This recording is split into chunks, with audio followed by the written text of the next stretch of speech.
Voici une vidéo qui a été posée sur les sites anglo-américains le mercredi 20 août 2014.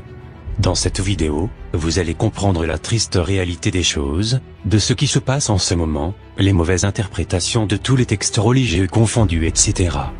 Car comme vous le savez, la secte des Illuminati est bien réelle, et ils utilisent cette triste réalité pour causer l'effondrement de toutes les connaissances archéologiques, religieuses et conceptions scientifiques classiques. De nouvelles découvertes démontreront aux gens l'erreur fondamentale des doctrines religieuses traditionnelles. Cette falsification de l'information aura pour but de convaincre tous les peuples que leurs enseignements religieux ont été mal interprétés et détournés depuis des siècles. Il s'agit d'une phase de préparation psychologique visant à détruire les fondements des religions traditionnelles. Donc, voici la vidéo que je vous ai traduite en voix française. Le monde dans lequel nous vivons est un mystère pour la plupart des gens vivants aujourd'hui. Et très peu de gens connaissent la vérité sur notre histoire de l'univers et notre existence. Personne, en dehors d'une société secrète, connaît la vérité. Afin que nous sachions la vérité, il ne faut pas oublier que nous avons été élevés à croire ce qu'on nous a appris dans nos écoles. Souvenez-vous, depuis Adam et Ève, Lucifer combat Dieu en s'attaquant à sa créature préférée, l'humain. Il n'a eu de cesse que de corrompre, salir, avilir les hommes, les conduire à la haine, et au désespoir par les guerres, l'orgueil et la corruption. Aujourd'hui, Lucifer est, en apparence, le grand vainqueur du combat, qui l'oppose aux forces du bien. Il règne sur la terre, et va bientôt pouvoir mettre en place son fameux nouveau gouvernement mondial, avec comme chef, l'Antéchrist. Je vous rappelle que le pouvoir occulte qui dirige notre monde est constitué à sa tête de la secte des Illuminati. Les Illuminati sont dirigés par les 13 familles les plus puissantes du monde, qui en constituent le pouvoir suprême, et leur organe de commandement est le Conseil des 300. Ce sont 300 personnes réparties dans le monde, qui se connaissent toutes et se cooptent entre elles, qui sont des acteurs, des chanteurs, des PDG, des politiciens, des policiers, des militaires au gradé, etc.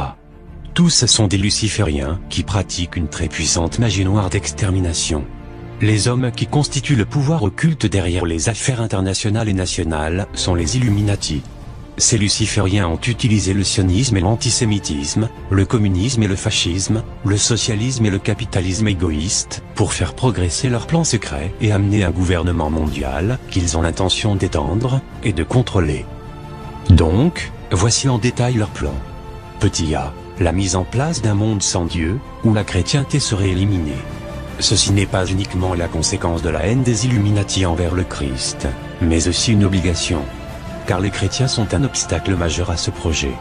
La société luciférienne étant aux antipodes de la société chrétienne, il y aurait toujours des opposants à ce projet, et suffisamment forts pour l'en empêcher. Petit b, la mise en place du nouvel ordre mondial, c'est-à-dire un gouvernement mondial, nécessite au préalable que les peuples soient persuadés qu'il s'agit de la seule solution viable pour éviter la guerre. Encore faut-il qu'il y ait des guerres, d'où le fameux mot d'ordre, ordo ab chaos, l'ordre à partir du chaos. Il faut susciter et provoquer des guerres pour que les peuples, exsangues, épuisés et ruinés, acceptent avec joie un gouvernement mondial totalitaire, soi-disant, source de paix. Petit c, la guerre financière, crise économique, crise monétaire, crise de la dette, toutes ces crises n'ont qu'un but, préparer le monde à la banqueroute universelle. Aujourd'hui, toutes les conditions sont réunies. Un grain de sable peut tout stopper en quelques heures, et le monde s'arrêtera de tourner car sans argent, on ne peut rien faire. Petit d, la guerre conventionnelle, ou militaire. C'est la plus classique. Là aussi, tous les pions sont en place, sous les yeux d'une population occidentale déjà préparée et résignée. Albert Pike nous a expliqué qu'elle opposerait le monde musulman à l'Israël et ses alliés. Et effectivement, tout le nord de l'Afrique, le Moyen-Orient, est prêt, il n'y a plus qu'à. Petit e, la guerre civile, la guerre financière, évoquée plus haut va ruiner les populations en un clin d'œil, et les priver de l'essentiel. La guerre au Moyen-Orient va faire exploser le baril de pétrole, donc l'énergie, et générer une inflation fantastique. La majorité de la population, qui vit désormais en ville, ne tiendra pas 3 jours. Quant aux banlieues, elles n'attendent que ça pour se livrer au pillage.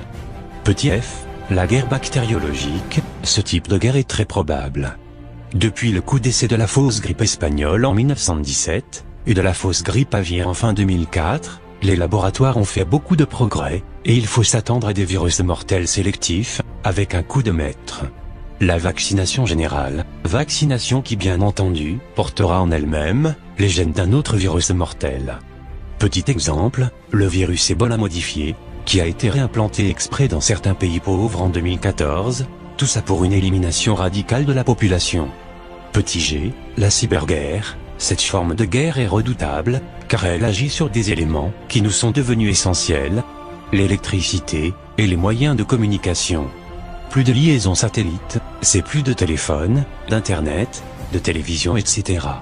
Un virus informatique, ciblant les centrales électriques, c'est plus d'informatique, plus de chauffage, plus d'eau courante. Le retour à l'âge de pierre.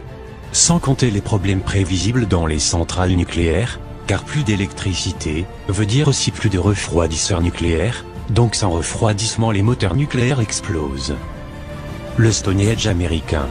Ce monument de granit est situé à Elberkouty, en Géorgie.